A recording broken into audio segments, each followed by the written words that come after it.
Hello friends, welcome in उपल mathematics. आज हम एक्सरसाइज 1.1 का क्वेश्चन नंबर 14 स्टार्ट करेंगे। क्वेश्चन है हमारे पास, let L be the set of all line in X Y plane. जैसे हमारे पास कोई एक्स वाई प्लेन है, उसमें सभी लाइन एक्स वाई प्लेन में the relation in L defined as L1 L2 दो लाइन है, L1 is parallel to L2, show that R is an equivalence relation. Equivalence relation है तो इट मीन्स हमारे पास रिफ्लेक्सिव सिमेट्रिक ट्रांजिटिव RST हमने find out करना है, और find the set of all lines related to the line y is equal to 2x plus b. ठीक है, तो ये भी हमने रिलेशन फाइंड आउट करना है।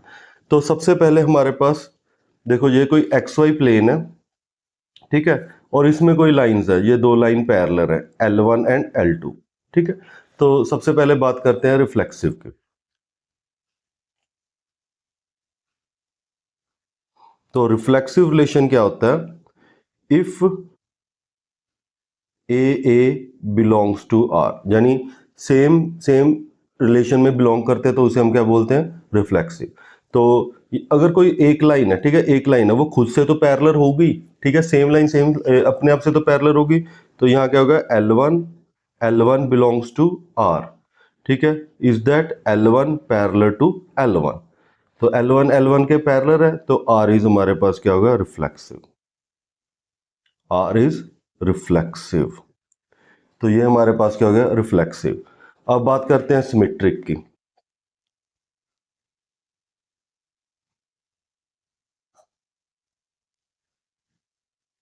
अब सिमेट्री क्या होता है?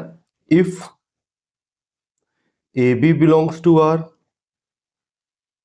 Then b a belongs to R. अगर ए बी आर को बिलोंग करता है, then b a b R को बिलोंग करना चाहिए। अगर देखो, अगर दो लाइन है L1 and L2, L1 L2 के पैरेलल है, तो L2 भी तो L1 के पैरेलल होगी, तो ये सिमेट्रिक भी होगा। अब लिखना कैसे है? L1 L2 belongs to R, L1 L2 belongs to R, तो इसका meaning L1 parallel to L2, L1 parallel to L2। तो हम इसे L2 पैरेलल L1 भी तो लिख सकते हैं, L2 पैरेलल L1। तो इज दैट L2 और L1 ये भी रिलेशन को बिलोंग करता है। तो अगर L1 L2 belongs to R है और L2 L1 belongs to R है, देन R इज सिमेट्रिक। तो R हमारे पास क्या प्रूफ हो गया? सिमेट्रिक हो गया। अब बात करते हैं ट्रांजिटिव की।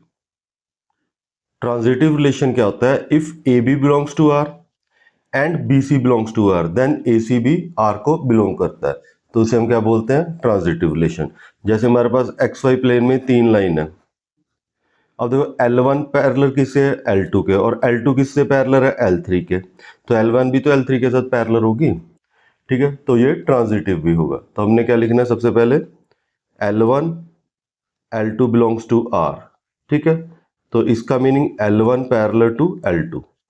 अब हमारे पास L2 और L3 बिलोंग्स टू आर, तो L2 पैरेलल टू L3, ठीक है। अब L1 L2 के पैरेलल और L2 L3 के पैरेलल है, तो L1 भी तो L3 के पैरेलल होगा, तो इट मीन्स L1 और L3 भी R को बिलोंग करते हैं। अगर L1 L2 को बिलोंग करता है, L2 L3 को, और L1 भी L3 को R के साथ रिलेशन में आ रहा है, तो R इज ट्रांजिटिव। तो R हमारा रिफ्लेक्सिव भी है, सिमेट्रिक भी है, ट्रांजिटिव भी है, तो hence R is equivalence relation. Equivalence relation, तो ये था हमारा R इज इक्विवेलेंस रिलेशन। अब इन्होंने आगे बोला, show that R is an equivalence relation, find the set of all lines related to the line y is equal to 2x plus 4, y equal to 2x plus 4। अब देखो, इसे हम ऐसे भी तो लिख सकते हैं, y is equal to mx plus c, ठीक है। तो m क्या होता है? स्लोप। m क्या होता है? स्लोप। और c कांस्टेंट।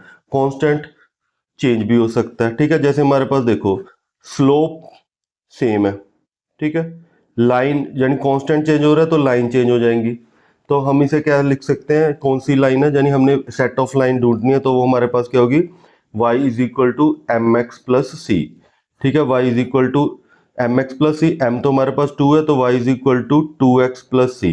तो c वैल्यू कोई भी चेंज हो सकती है, तो ये है हमारे पास the set of line to related to y is equal to 2x plus 4। ठीक है, तो y is equal to 2x plus 4, तो ये है हमारे पास सेट ऑफ लाइन। आपने लिख देना y is equal to 2x plus c is any constant. ठीक है, तो ये था हमारा क्वेश्चन नंबर 14। तो चलते हैं क्वेश्चन नंबर 15 पर। क्वेश्चन नंबर 15 एमसीक्यू फॉर्म में है।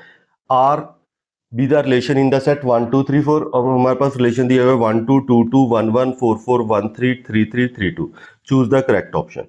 देखो सबसे पहले हम चेक करते हैं रिफ्लेक्सिव है। रिफ्लेक्सिव के लिए हमारे पास क्या चाहिए, डबलेट। तो देखो 1 1 भी है, 2 2 भी है, 3 3 भी है, 4 4 भी है, तो ये रिफ्लेक्सिव है।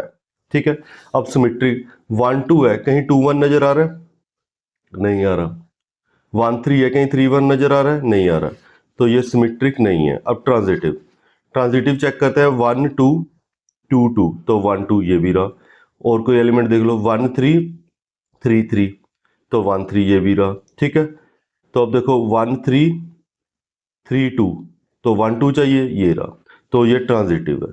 ठीक है, अब देखो हमारे पास कौन सी ऑप्शन आंसर है, ये रिफ्लेक्सिव भी है और ट्रांजिटिव भी है, सिमेट्रिक नहीं है, तो ये बी ऑप्शन हमारा आंसर है। तो 15th का आंसर है हमारे पास बी ऑप्शन। तो चलते हैं एक्सरसाइज का last question. Question 16, let R be the relation in the set N given by, relation दिया हुआ है a equal to b minus two where b is greater than 6, choose the correct option. इसमें से देखना है कौन सा रिलेशन बिलोंग करता है। तो सबसे पहले देखो b ग्रेटर देन 6 है, तो a ऑप्शन तो हो नहीं सकती क्योंकि इसमें b 4 है। इन तीनों में से कोई ऑप्शन हो सकती है।